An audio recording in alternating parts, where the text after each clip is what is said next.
Hello, hello, hello. We are back. Welcome to Prepare and Pitch. I'm Cynthia Mitchell, and I'm Lucinda Clark. Good morning. Good morning, Cynthia.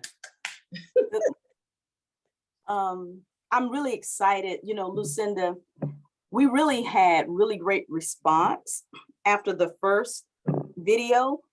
And so I'm going to share my moment of transparency with that. I was not ready. Um, so there are actually a couple of inbox messages I know that I have that I need to respond to, but really some of the things that the people are asking, I know that we are going to cover, that we'll get to it. And at this point, just wasn't quite ready to do a lot of that one-on-one hands-on because we wanted to lay the framework and the groundwork to make the process a lot easier. So there's my moment of transparency. So after our recording today, I'll go in and do a direct response to those messages, and then we'll go from there, hopefully helping some other people get those manuscripts together. Okay. Okay. We're being transparent on as we tape. I have, I could say I have like 5 stories, but I'll take it down to just 2. The first one is an author reached out to me, and actually I shared with you her children's book. I do not publish children's books, and I do not represent authors who publish children's books. It feels like I'm being called to do that, but just to be transparent, there are aspects to it that I'm just not prepared. I'd have to set too many things aside to get into that. But a children's book author contacted me, and I went down to her signing, and she reached out to me for some ideas. Now, remember how we talked about when you reach out, you like never call. But this is where one of those ones, because I knew her and I was familiar. She reached out to me and I responded. And I started work. I gave her some ideas for reading the book and sharing, promoting it. But then she kept reaching out to me, asking me for more information. And to be honest, I realized that I didn't have the time because she didn't fit into the categories that we were talking about, but her friends rallied around her, and you have a copy of the book, and some phenomenal things came out of it for her. But I use that as an example that when you call a publisher and they pick up the phone and they are excited about what you're doing, unless you write it down in a contract form, the publisher is not obligated to continue. They may have helped you, because whatever, we're in those times, but they are not obligated to continue. The second example I have is a relative of mine reached out to me because somebody reached out to him. And the relative shall remain nameless, but this is what happened. Someone reached out to him with a book idea. I got a book idea.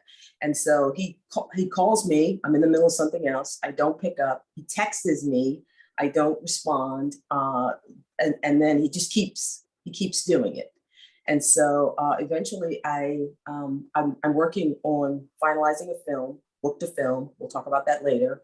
And so I finally pick up the phone, because he is a relative, and he starts telling me, I don't know what you do. I don't know, I heard that a relative, thank you. And so I say, well, query, have the person query me. Instead of him saying, okay, he sends me like a news article. So this thing is going on and on and on while I'm in the middle of something else. So I finally pick up the phone and call him, and I explain to him, first of all, if you don't know what I do, how are you going to refer someone to me? If you don't know what a query is, then how are you going to help either one of us? And then I guess in his frustration, he responded with, well, I'll just say. And I said, well, here's the thing. Don't burn a bridge because you didn't do your research. And so I set him right. I started to send him our video, but I'm realizing how important what we are doing is, even if we get on and just have a conversation, sharing our experiences, being transparent that we don't have time, we can't just take every person because we know them and we love them, we love you, but we have a process to keep everyone sane and the process respectful. Well, I think this is really the power of technology and being able to record really our candid conversations with focus so that we can help lay the groundwork and help set the path. But you know, in some really when we start recording, we sometimes really don't know the direction that the conversation is going to take. It's organic and it's really good. But Lucinda, this too is a part of our self-care. And I am learning. I have a lot of energy, very creative. So I can multitask and I do often, but I am learning and beginning to walk in more, setting some boundaries. And again, that self-care and the processes, because again, there are things, and I'll speak for me directly right now. There are things that I just learned on the fly. I was in the middle of, going down the road, fixing the fan belt while we're going down the road in the car. So there are things that I picked up quickly and I was able to run with it. So then sometimes, other people will sort of they just see the outside of what you're doing or what's going on and have no idea sometimes of the chaos or even the different twists and turns, the setbacks that happened along the way.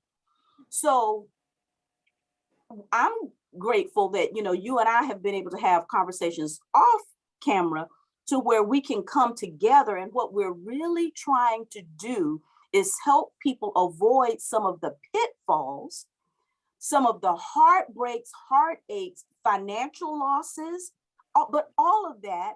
And so now, even with that, sometimes find that the processes aren't quite followed or even maybe respected. However, between the two of us, there's so much knowledge and information. I want to leave a healthy deposit for whoever will take these recordings and then use them and go by those processes. So this is a part of the process. So thank you for sharing that too. Yeah. I mean, no worries. And you're right. I mean, as we're planning these, we are saying, okay, conversation for the week. We're learning that, or I can say what I'm learning is that I trust that you and I, in the work that we are doing, we are serving the public. We're doing a public good, but that we still have other things going on. I mean, we are still in a time where you never know. I never assume if a person doesn't get back to me that they're, dissing me or they're fill in the blank negatively. I always understand that we are the idea of new normal and what is normal. Let it go and deal with every day and know that you're special because you've written a book. Everybody can't do it, but respect the process because, and I'll just reiterate from what I said last week. If a publisher chooses you, they have invested resources, time, money, and with its inflation going on right here, and time and resources, it's phone calls, it's reading the material. And so if you're a person that has a 300 page manuscript and you think that with a phone call and a shooting it over that it's going to get read in 5 days and responded to, it is disrespectful. I mean, you wouldn't ask it, you wouldn't want it to be asked of you times 5.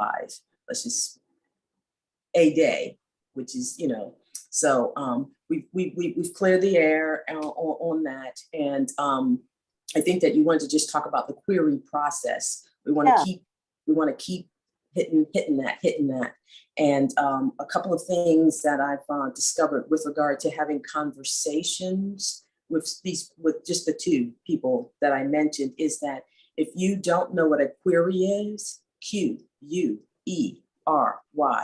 Google it, and then Google it again and read it, and then really understand that process. That is the cornerstone of you going from a book idea, which you have to do the work before you contact a publisher or tell a friend or whatever, you've got to have the synopsis. What is the book about? In not in 700 words or 7,000 words. What is the book about? And then be able to condense that down and into an elevator pitch. So think about yourself on an elevator, and you've only got till the next 2 floors to get the idea across. The second thing is that if you are seeking out friends who don't know anything about the book business, you can share the idea, but to get feedback, but don't ask them to contact someone who knows someone who, it's a waste of time. You're instead of perfecting your story, strengthening what it is that you're writing about, understanding who your audience is. We talked about genre. What genre? If you cannot say what genre it is, you do not know the audience. And so you are spinning your wheels. You're producing a product that has no place to go. And so, if we don't do anything else in every one of these conversations, because I know we were talking about a pitch session, the query. And if you haven't done your back homework, you don't know what the book or manuscript, and that you're writing a manuscript, not a book.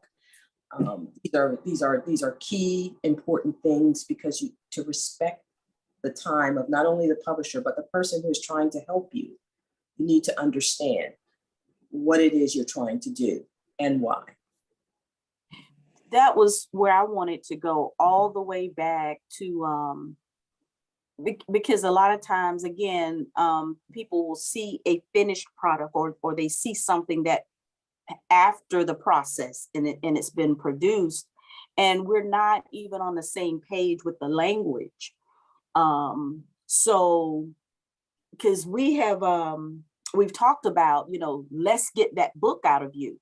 And I use that purposely, because what I want to do as a part of the education process is to help people understand that you don't start with a book. You have the manuscript. Well, you may even have the idea, the thought, the concept, because we talked about even looking at your why, for what you're putting on paper. But it's just so much. And so now I'm going to say this as well. I believe for some people, it may come as more of a natural process. It may just happen. It may just flow. You may just kind of get it all together in the steps. It may happen that way. At the same time, again, it's important that you still be teachable and in a place that you're willing to learn, because again, when you step into the world of now, here's the finished product of your book, and you're looking at the publishing, you're looking at distribute, you're looking at all of that, you still need to be versed in the proper language, so that you can communicate in that world, if you will. So it's okay if some things you've already done and they're in place, but still be in a posture that you're willing to say, okay, let me get the technical term. We may say my leg hurts, and we say, okay, well, that's your femur. So it's the same thing. Just be teachable, and I think too that will help you get even further in the literary world, in the book world. Understand the different terminologies, and again, and processes. And even if you did what was it in school, was it a CLEP test or something, or you could exempt, you could take a test and, oh, right. and Exempt from the class or audit. Yeah. How old am I? Only 100 years old. I can't even remember. But yeah, so even though like I said, some things may have happened a little more naturally, maybe a little faster, it is okay to sort of go back, review, listen, and then look at what you have in place, and again, how that fits into the bigger world, the bigger picture, because those that can help you advance are speaking that language. Exactly. I mean, excellent points that you're making. The thing that I'll add that'll probably solidify it for the listeners is you have to build your village or get your team. Like you and I, we are teammates. And when I don't know, when there's something that you're sharing with me, and let's just say I don't have, like we were talking about the handouts, I found a handout that can be used. Now, the young lady who took the time to develop this, she needs to get credit for what she's done. But we have a format that we can now share with others. But we need to understand that she, whether directly or indirectly, is part of our team. So you don't have to know every single aspect of the publishing game. But if you're going to be the author, then you don't want to be the publicist. If you're going to be the author, then you need other people to review the book. Let's just say you have like 10 people read it and you get one that says, I don't get it. You get another that says, I thought it was good, except this section right here. You must understand that if you want to be successful, the people that you bring into your circle, they have to be honest with you. And like you said, if you're going back over something that you've done, times have changed.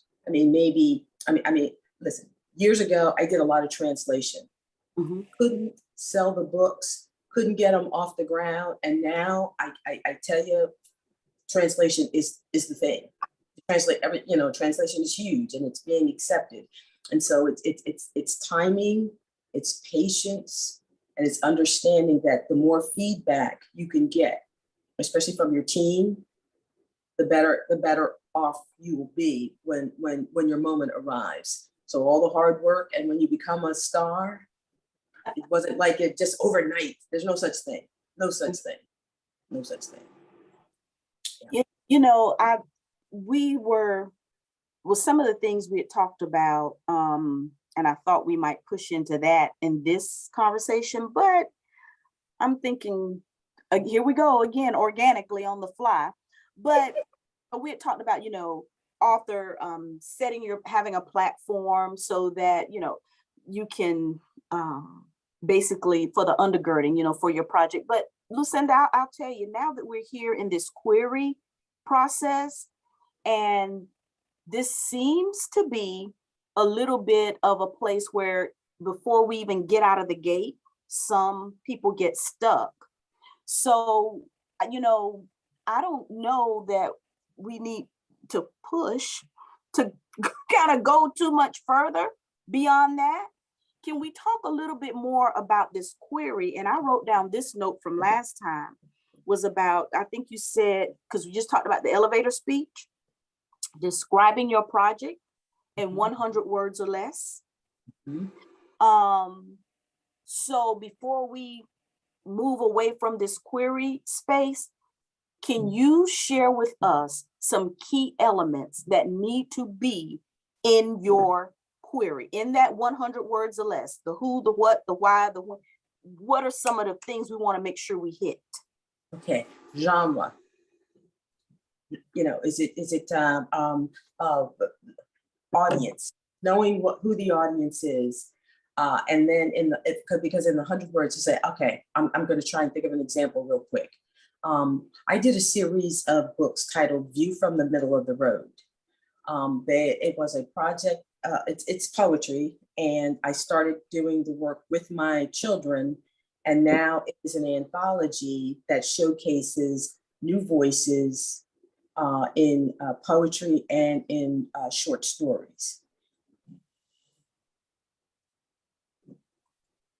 So there's either a question after I made it super short, because the person that you are sharing it with, they either have a question or they don't. And if they don't have a question, then whatever you're saying to them, they still have to process what you are saying. So the elevator pitch is not just for, say, a publisher or a literary agent. You've got to keep testing it. I wrote a series of books. Oh, really? It's the title, "View from the Middle of the Road." That means a person can Google it, and then they can see everything that they need to see. They can see all the readings and the progress of the series. This is for someone who has already put work out there, whether you've self-published it or not.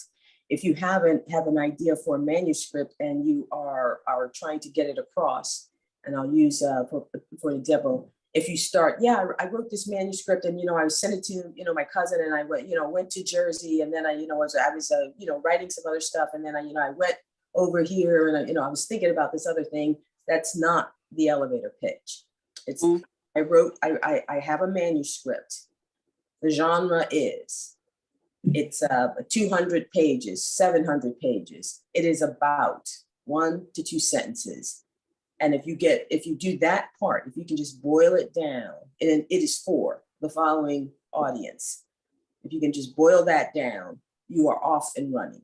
Because as you're developing the manuscript, because if you've written the whole thing and you didn't think about any of that, you now have to go back to the manuscript and just answer those questions. And then just make it very, very smooth, very, very smooth. Like I'm working with a young lady who sometimes we get caught up in how to, when somebody says, how much does it cost? I said, just practice. Just put a number in your head and practice that number, and then wait 15 seconds. Don't utter a sound. Gives the person time to process. It gives you time to, gather your thoughts, so you're not getting ahead of yourself. So it's basically genre, the audience, who the book is for, why you're writing it. And if your thoughts are while you're doing it, I didn't do it for the money, never pitch it to a professional. Professionals are doing this for a living. If they took every project that the person doesn't care about, that means that the motivation for the author is one of pure self-satisfaction, and so the money, resources, time that it takes to read the manuscript, make certain decisions, develop the market for it, are misdirected.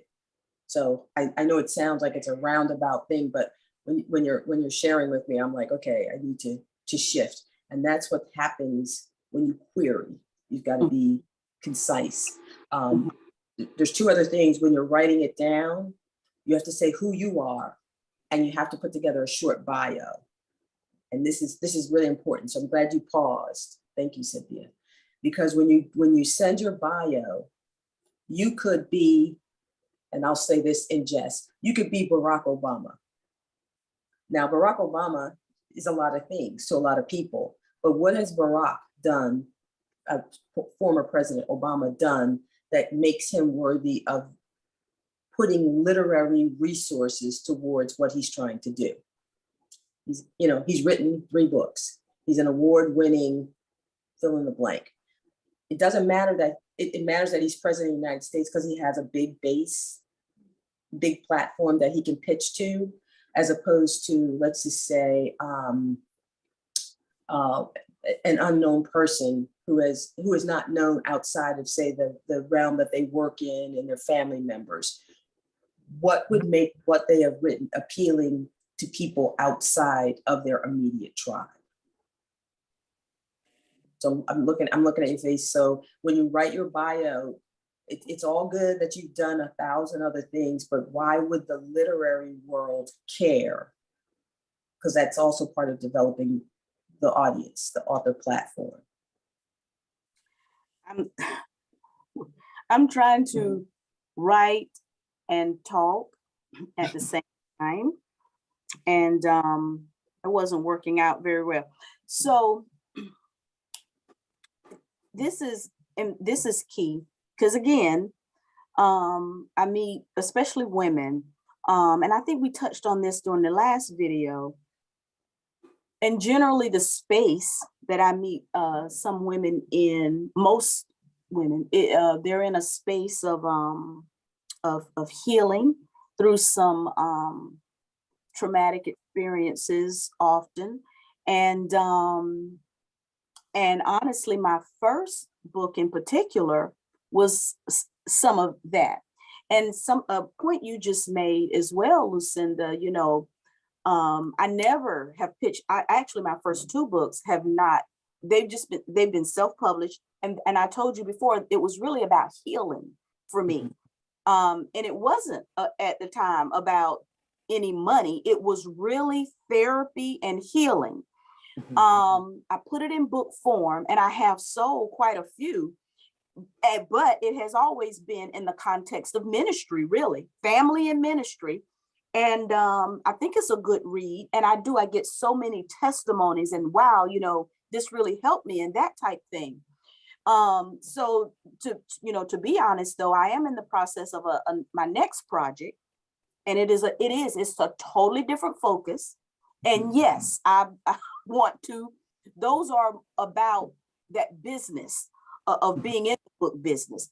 So it's okay, people, that if you have something in you, a manuscript, you put it on paper, you can package it. But again, be mindful, it may not be something that you need to send to a publisher, and expect that a publisher is going to invest that time and energy in it. And again, for me, again, I have sold and they still sell now. But again, that was not my focus. And I say again, but my next one, there is a different focus, and there will be a different process for it. So again, we're back to this word process, because I don't want anyone's feelings hurt, or as you said, someone don't want you to feel this, and because that's not what this is about.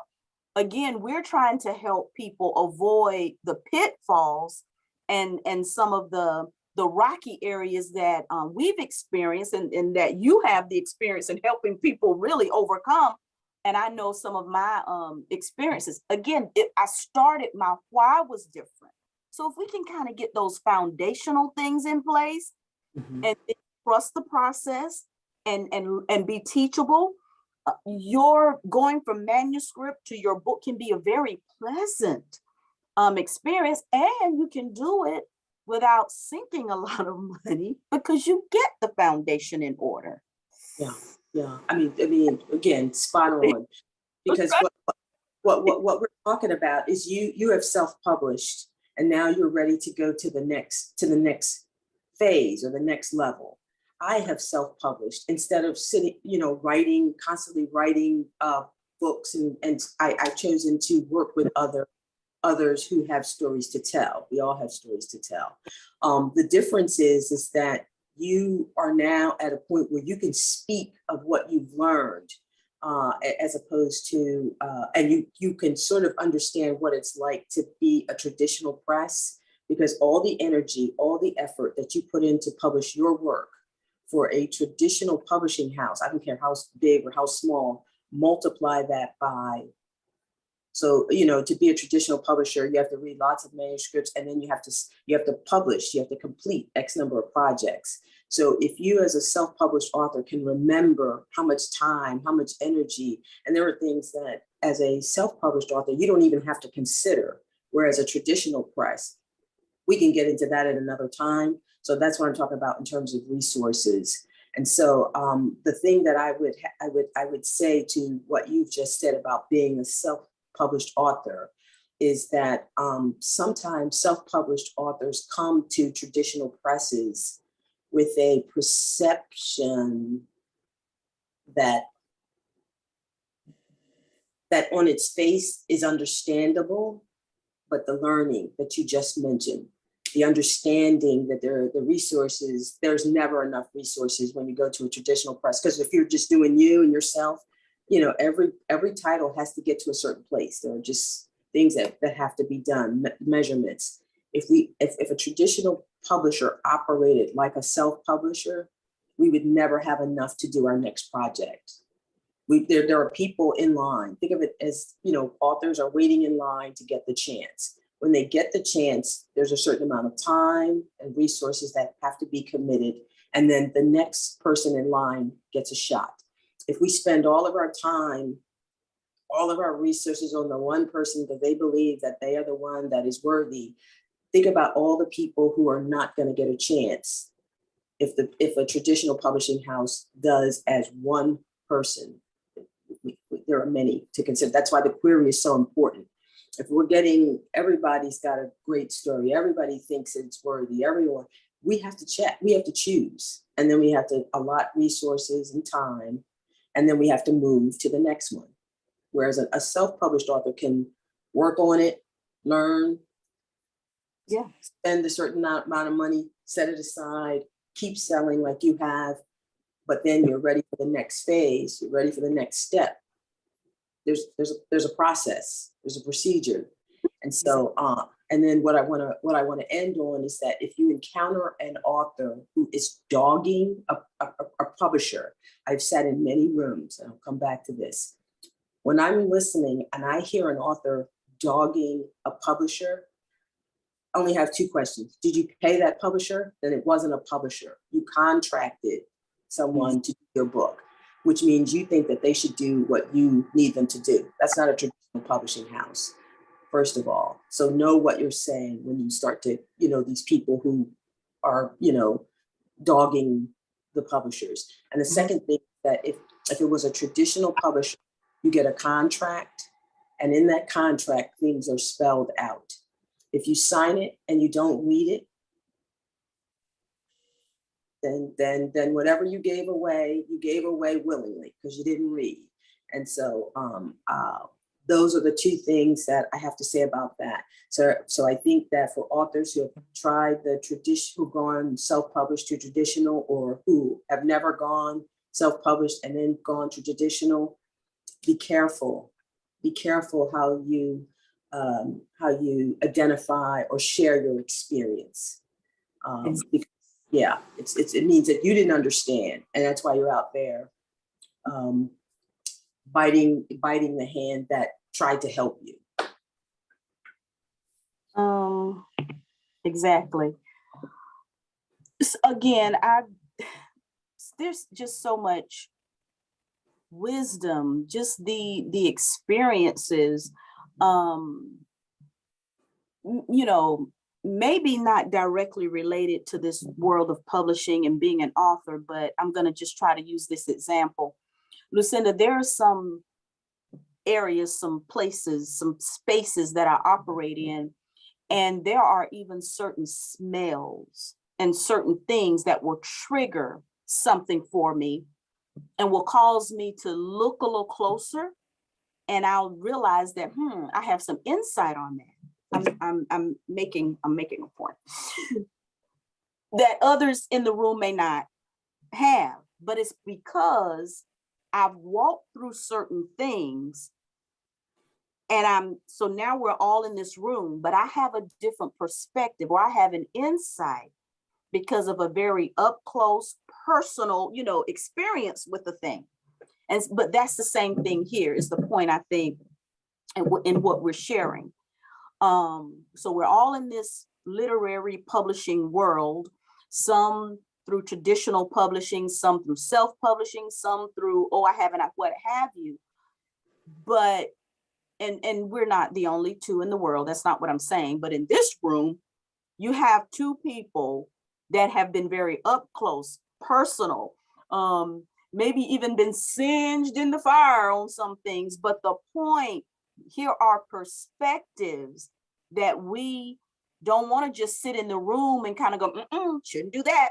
Don't do that. No. You have two vessels really wanting to share a lot of that insight, again, because we want to see more quality work published and out there. And we haven't even gotten into, talking about the, I'm going to say the impact, even on the author, because again, when my first two, it was really about that cleansing and all of that. So we haven't even gotten to the health benefits, really, when you have these things. So we just want to help. We just want to help. Do things. Go ahead. You want to say something before? Yeah, no. Actually, it was. I was just thinking about a book that I finished, because the other thing that we have to do is we have to read what's on the bestseller list. And there's a book titled "The Other Black Girl" by her name's, I think it's Kiara Delilah. Okay, just Google it. The Other Black Girl. This is for the audience too. And this is a perfect example of what you're saying about healing. Now, she was a debut author who worked in the publishing industry, and she wrote a book about publishing. Publishing, I don't know if your viewers are aware of it, is at one time was all white male dominated. Those of us, I've been publishing now for 20 years, come April. And when I read this book, it was fascinating to be a young person coming into the publishing game at this particular time, being aware of race and being female. And there were aspects of it that I was like, wow, spot on. And then I was like, I never thought of that because I am the publisher.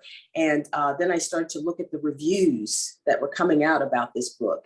And some of the young women of color, because the author is a woman of color, young woman of color, the things that they were saying, I was like, you've never been in she nailed some stuff there, and it's a lesson, but people were thinking about other things. So what you just brought up is I mean, we're vibing today, because as the author, what you've written for self, you've written for healing and cleansing, to set it into the marketplace, to put it into the marketplace, which is full of strangers, people who don't know you, the perspectives, the reviewers, the feedback, the impact, you cannot know. So as the people in your communities embrace what you have done, it's because they know you, they've seen you in action, they purchased the book because what they've heard from you and experienced with you resonates. When you put it out there in the big wide world, you could get it totally different. Totally different. So Yep. That's why I'm saying that we go back to the query. Everything that we are saying, you need to understand what you're doing, why you're doing it, and be ready that maybe what you've put together and what you say it's about do not match. And that it's very important, which is why, the author who does it quickly says, listen, I did this and I published it in 6 months. They don't respect why a traditional publishing house takes a year. There are things that we are looking at that we're not going to go into here, but our job is the success of the author, always. We would never pick it if it was about, anything other than that. Right. So, wow. So today, to me, the two of the strong words that I got out of today, Lucinda, is query. So that's our homework. R-Y, Q-U-E-R-Y, Google it. So homework assignment. So we're going to work on that, 100 words or less, and make sure when you do your query, keep in mind the genre, who's your audience, who is this book for, your why, and also, and I guess really your bio, that's separate. That doesn't have to be in that 100 words, but give a little thought about your bio as well. And think about it from the perspective of, in the literary world, not so much about your ministry, where you've preached or even the work, but in the literary world, think about how reading your bio would make people want to read your work. So work on the query. Yeah. Now, I just want to clarify that so we don't get any blowback. In the bio, if you've never written a book, if this is your first book, you can include things that you've done in your life, but tie it back to the book. This is why you have to really think through why you're doing it and who it's for. I don't want people to say, well, I don't have anything to add. This is my first entree to the literary world. Just make sure everything ties together. So I want to close with that so that we leave it open as opposed to, shutting people down.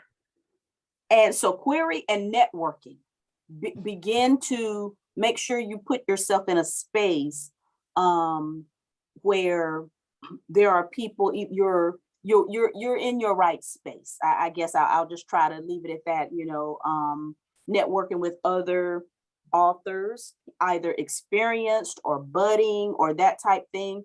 I know on social media, there are groups, there are clubs, there's all kind of things, but your networking is important. You want to be in a space where people can help contribute to your success while you're doing the same for them. And don't always just be a taker, be a giver. So being a well, and then one more clarifying about the groups. if you're all new, there is no, Yeah. there's no, it's like I don't want the blind leading the blind. If you're all, if you're all new, you've got to all aspire to reach the next level. So that's where mentoring and other things come in. But if you're all new, maybe attach roles to each person. You learn about query. You learn about, who these are the best-selling authors. They are the same. They write in the same genre that I am aspiring to. So it's there's a goal. If it's everyone's new for the growth, there's got to be growth. And so I just want to clarify that so that we don't exclude anyone or pigeonhole anyone. Right. So I hope these talks are helpful. They are helpful to me. So, because you never stop learning. And again, I'm going into a new phase. So there's always space, to grow. So I hope that it's helpful to people who watch these videos. So go to Lucinda's website. Give us your website. I was gonna say, well, we're building the Facebook component so that we can actually, when people interact with us, it's in a certain space. So if you go to PRA Publishing, Facebook, PRA Publishing, we're still updating the website because we have new releases coming, and we are transitioning because we've just got some book to film projects. I mean, some books or literary things that we've published that have gone to film. And it is I'm learning every day and humbled every day by the process. So PRA Publishing, just Google us, and remember, don't call me. Query me. I try to keep up with Lucinda and have links to what's going on, and you can always go to ladylovepublishing.com.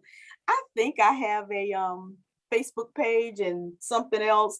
That's one of my to-do things. I really need help. I need a me for me, but I'm getting to that. But I can go in, update the website, and that can run, for a little bit, and I make sure links are active. So you can find us. Google me, baby. Who's Google? All right. Love you all so much, and we appreciate you. We appreciate the support. And we will see you probably next month. We're baking some things, but work on your query, and then we'll share some more information with you on that, and we'll help get to the next step. How's that? Yeah, that sounds good. I was going to say the 7 steps to plan and write your book. If you just Google that, the 7 steps to plan, write your book. It's a guide. The young lady, I'm trying to pull it out. I mean, we can probably add that to the conversation. This is just one of the many ebooks or guides that are out there. I'll try and find some diverse representation for authors of these guidebooks, but this is a really good one because it has the worksheets. Okay. But Cynthia, I love you, my sister. It is always a pleasure to do this. So go out and make it a great weekend. And thank you so much. Awesome. All right, everybody. Talk to you later. Shalom.